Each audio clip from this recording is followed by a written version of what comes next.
If you want to learn a new hobby this summer, I'm going to teach you how to crochet with easy steps and for free. सबसे पहले आपने ये सीखना है कि किस टाइप का यार्न आपने ख़रीदना है और किस टाइप के यार्न के साथ एज बिगिनर्स आप ऑपरेट कर सकते हैं।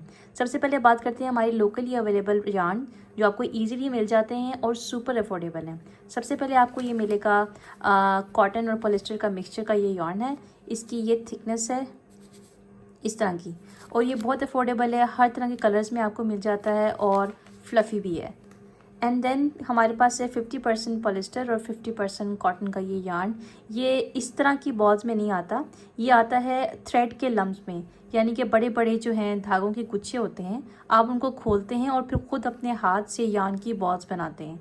ठीक है, इसी तरह से हमारे पास है ये 100% कॉटन यार्न।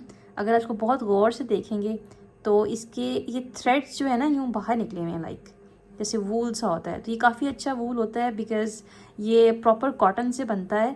और जिस तरह पुराने ज़माने में औरतें चरखा काता करती थीं, ठीक है, और फिर जाके जो है ये यार्न की बॉल्स बनती थी, ये उसी टाइप की चीज़ है।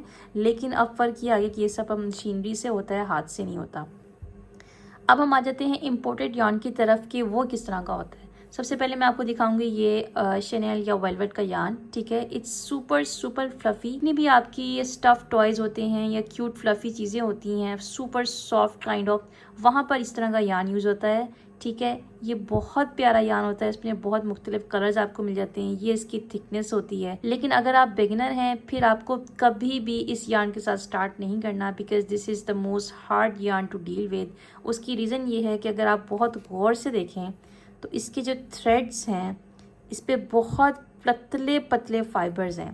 तो थोड़ी सी फ्रिक्शन के साथ, क्योंकि आप बिगिनर्स जब होते हो तो आप अभी सीख रहे होते हो, लर्निंग फेज़ पे होते हो, आप वहाँ पर मिस्टेक करते हो।